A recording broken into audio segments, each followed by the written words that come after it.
Alright, welcome back to Nick Lenz's Comic Corner, Classics Known Classics. This is episode number 3515 and Dobuelshot 3409. Well, we have two Marvel trades, both miniseries. And, well, these have been quite interesting to discuss. First we have The Thing, the King of Yancy Street, which collects the entire fourth volume for The Thing, which was 5 issues.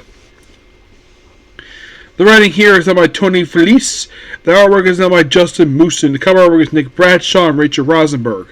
So, by the way, the big thing of this miniseries is The Thing encounters villains he's never had any history before. And I'm sure a lot of people are really like, I'm in. Because that is something new.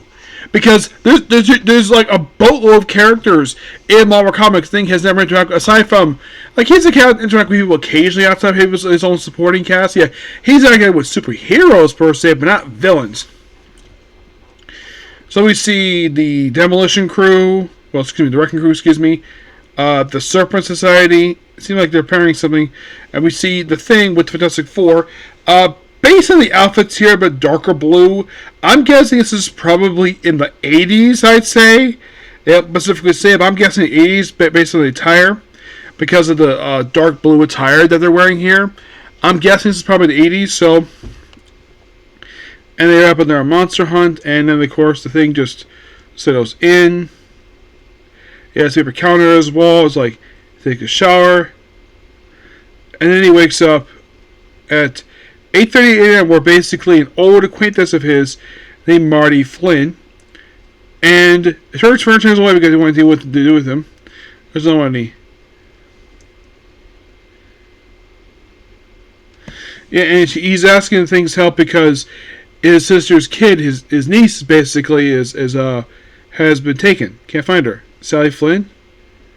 It's like, yes, I saw Washington now. He's like, I'll get my stuff. And then he proceeds to go out in his trench coat. Yes, he doesn't do this nowadays because people know what he looks like.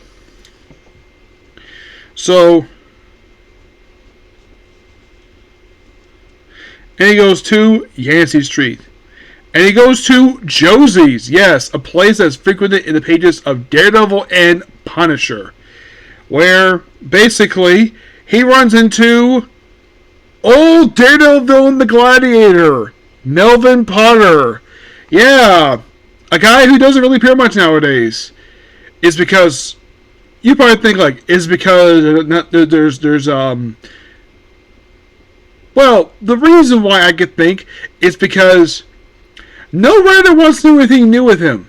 They rather just either don't have any plans, or I'm guessing they probably have nothing to do with him. So he, of course, is insane. Then, of course, just realizing he's fighting. Of course, he's fighting without his helmet on. It's like whenever his helmet, he becomes massively insane, thinking he's an actual gladiator from Roman era. There's a fighting the Thing, and of course, the Flash, I think, was bullied as a kid by the same Martin guy. And so then he fights him. He's able to stop him after a while because he has no powers. And he does apologize for wrecking the bar. And he does offer, send your information my way and I'll get people to fix your place right away. Take a bit of time. And at least The Thing is realizing, yeah, he's really strong, so aids in the payment. Oh, by the way, Gladiator's not dead. And of course, like, oh yeah, make a phone call. And then we see, like, oh yeah, we got a problem. And then we see this black guy talking to somebody, who it is. It's revealed to be Wilson Fisk, the Kingpin, in his classic 80s garb. That's, you can easily tell this is the 80s. Because this is the period of time where he's still the Kingpin. And look, he's using a landline, so obviously it's the 80s. And then, of course, with the thing on the cover here, oh yeah, he encountered somebody he's never encountered before.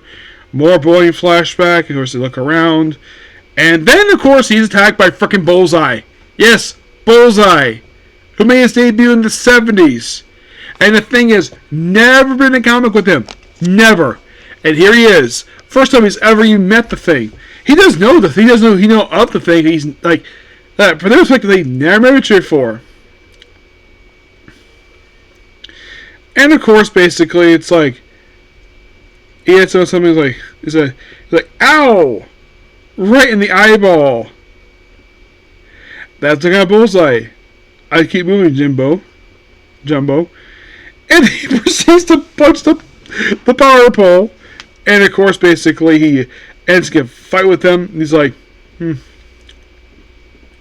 then he proceeds to whack him like, whoa, it's like, and he stops it. No, I got it with nieces. It's like, I did anything with 8-year-old girls. I'm not that type of sociopath. You know what? I believe him. Yeah, he's just a killer. He wouldn't kill kids. And then, of course, Bullseye's taken, of course, because he's like flat in the street. I'm surprised the man's still alive. And he's taken away, and of course, then Kingpin is contacted by this man with this plaid suit. Oh boy, we have another first-time encounter here. Yeah. Then, of course, they find him, and of course, we find out that this limousine belongs to Hammerhead. Yes. Before he got his current look he has now. His old school 80s look. Yes. Rest in peace, Jerry Conway. He created this guy back in his Amazing Spider-Man days. Yeah, he's a great villain. It's like, hey, mister, nice suit. Let's say it's not, yeah, well, would it be the first time? You went Mr. Hammerhead? Yeah.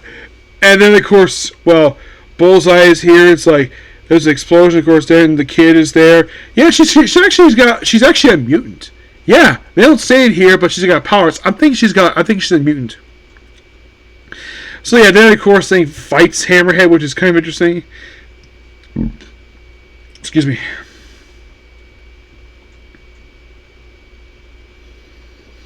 And then of course they're in the water, and then of course, ring, limousine's drunk, sick in the water, and somebody's calling them, and it's Wilson Fisk.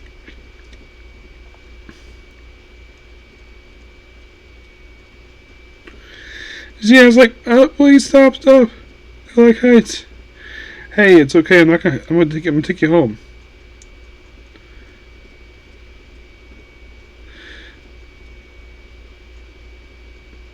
Mama told me she knows you. Maybe she watch us when we're on the news.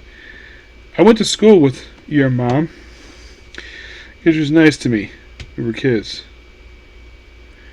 I'm Sarah. That's a nice name. Sarah, can you tell me what happened in the warehouse? There was fire, and of course you have a hug. And of course, Marty continues to be a Ben Grimm. And then of course, Marty is confronted by, of all people, the Wrecking Crew. Yes. Actually, no, it's Ben Grimm confronted by the Wrecking Crew. Yep. And of course, Ben Grimm sounds, of course, ow. Yeah, he didn't rock him with that. I probably hurt him.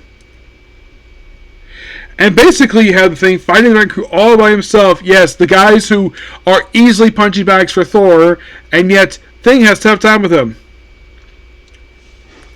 But yeah, here's the thing. Did you know, despite the fact that the Wrecking Crew are long-time Thor villains, they did not make a debut in Thor comic book. They made a debut in Defenders 17 on a cover that they weren't featured in the cover, but they were featured on Thor on a cover for Thor later on. So he finds it. All of a sudden, then the freaking Juggernaut shows up. We're like, what the heck? The Juggernaut? Yeah, this is completely out of the blue. Like, the Juggernaut. Like, Hammerhead, Kingpin, Bullseye, the Wrecking Crew, Juggernaut? Yeah, a guy who's also fought the Hulk as well, like the Thing. And it's like, nothing can stop the Juggernaut. Is that right? I'm gonna get these hands free. Big tough guy ambushed me while I'm holding an 8-year-old kid. And then, for some reason, I have no idea why, they bring in his old partner, Black Tom Cassidy, Banshee's cousin, who shoots in the back, punched, and then, of course, basically, he takes Black Tom Cassidy by the throat and throws him basically 3 blocks away. Okay, that's funny. And, of course, the phone booth, and make a phone call. And then, of course, they're confronted by Moonstone. Yes, Carla Softed. Before her classic 90s type people love very much. And a woman who, in the Dark Avenger files, Victoria Hand wanted to sleep with. Yes, I keep bringing this up every time I see it because basically it's the most memorable thing about Dark Avenger files is that Victoria Hand wanted to have sex with her. I'm not kidding about that. That's how Bendis wrote her. Yes. And of course, he gets smacked down by her. And then the freaking rhino shows up. Like, oh my gosh, the rhino. He's like, is that a rhinoceros? Now Jigsaw. Oh my gosh, it's like everybody's after like Jigsaw. Classic Punisher villain. They get knocked around. And then let's bring in the Grizzly, the Hate Mongerer. I'm like, what the heck? At least the Hate Mongerer thing has a history with. Though I'm thinking that this one's probably the bio beast of the hour. But Grizzly, oh my gosh, another classic character like Jack Harmon created. Oh, so fun. And then they threw in the freaking Red Ghost. I'm like, what the heck? The Red Ghost. Classic Fantastic Four villain. And everybody chases him. And then all of a sudden, he's confronted by, for some reason, in front of us, the Sinister Foes. It's the Sinister Six. Actually, like Sinister Five. Where it's comprised of Dr. Octopus, Mysterio, Electro, Vulture, Craven Hunter. Yeah. I guess I can't call them Sinister Six because there's only 5 people here. So. And then we have. Oh my gosh. So we have. And then all of a sudden, Viper shows up. I'm like, what in the world is this? Yeah, she shows up, and of course, basically, leads to the final issue, running back to, then of course, basically, like, and then Sarah sees Sally, it's like, hey, Sally, it's been a long time. Ben, oh my god! It's like, yeah, hi, Benji. Marty, how? And of course, he thought his brother, he thought he was dead. Nope. You're not supposed to. What's the matter? Marty? Save him. Yeah, and of course he's angry because he dare harm his niece. Basically, he's like, oh, you sold your niece basically for drugs. Like, he doesn't say drugs, but it's probably something for drugs. Like, no, he rented her. Yes, he rented his 8-year-old niece. Yeah, and then of course Hammerhead shows up with similar powers to hers, and they try to take the girl and take Sally, and things able to hold them off.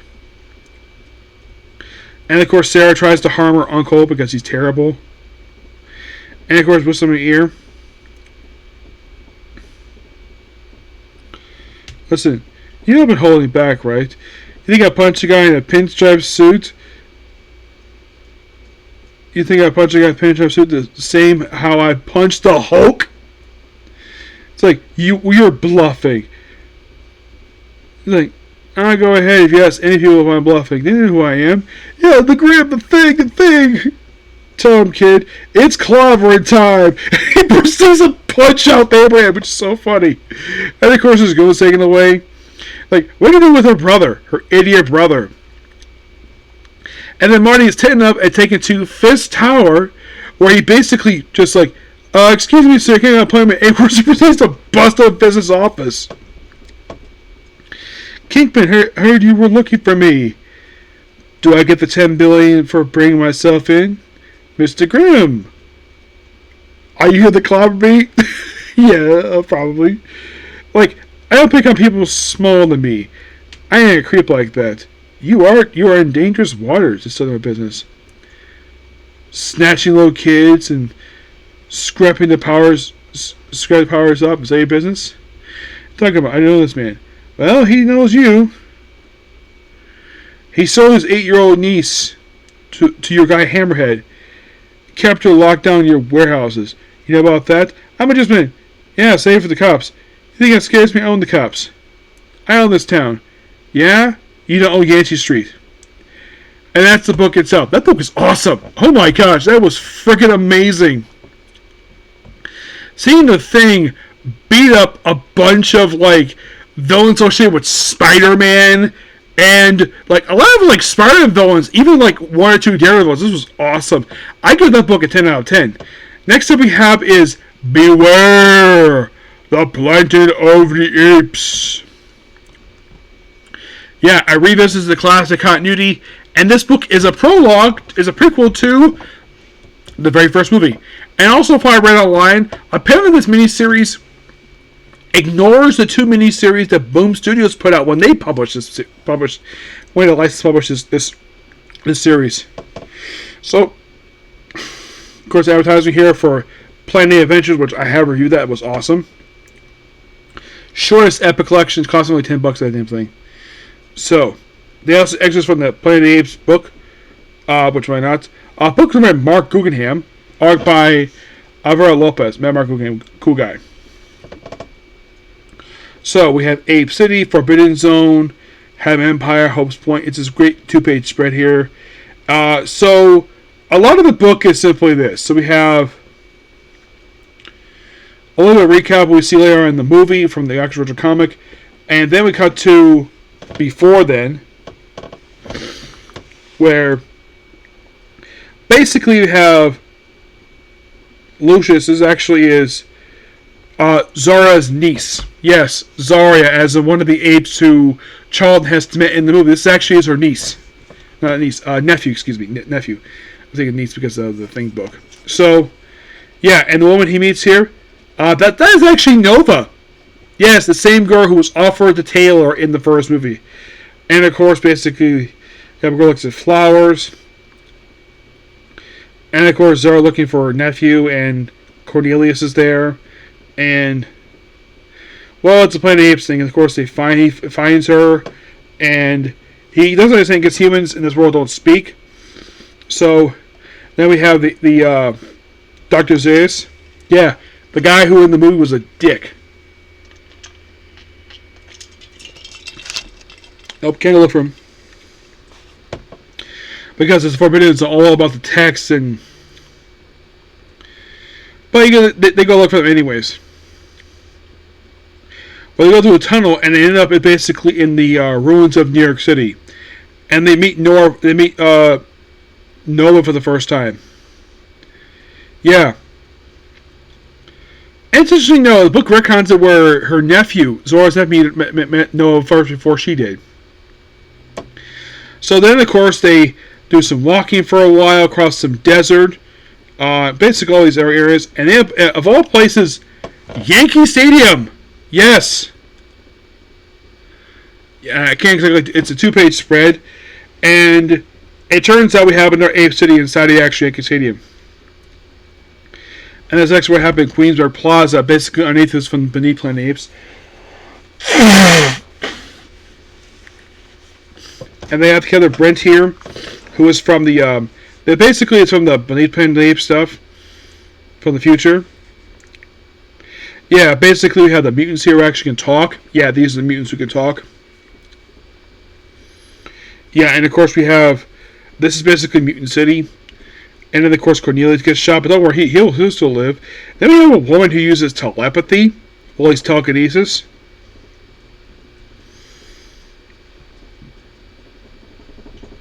Yeah. Yeah, praying to a bomb. Yes, praying to a bomb that will go up at the end of the movie. And interesting, we have Zora and Cornelius meet the mutants before even Brent or even Taylor did. Yep. And there's a city, and of course, Lucius is here with this other Ape City, which is under a dictatorship, a guerrilla dictatorship. So it's kind of like, probably the gorillas in Ape City, this is probably their dream, is they stick a dictatorship under their own rule. And basically they find a way to rescue them, and, well...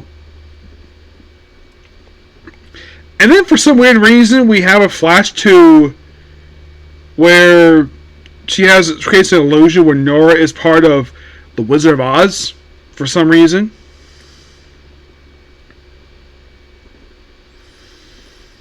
Yeah. And they attack the gorillas in this other ape city. Some are taken out, but some are, and of course they're fighting. And of course we lead. I think it says 4 issues. It's actually 4 issues. My mistake is 4 issues. So yeah, they basically free. Of course the mutants deal with them, and then they all flee. And then we lead into we actually mutants there because we don't want to disturb the timeline. So they where they are, and then of course they kind of make cover story where they went, and then the book ends leading into the events of the very first movie where Dr. Zaris sees a shooting star, and the shooting star he sees is Taylor's spaceship from the first movie. Really good. Love this book. I give this book roughly a 10 out of 10. It's something that Marvel has not done much with Planet Apes license. I mean, all they've done is done like 2 other miniseries after this, and that's been it for it. Like, I think some people were surprised the fact that Marvel's publishing Planet of the Apes.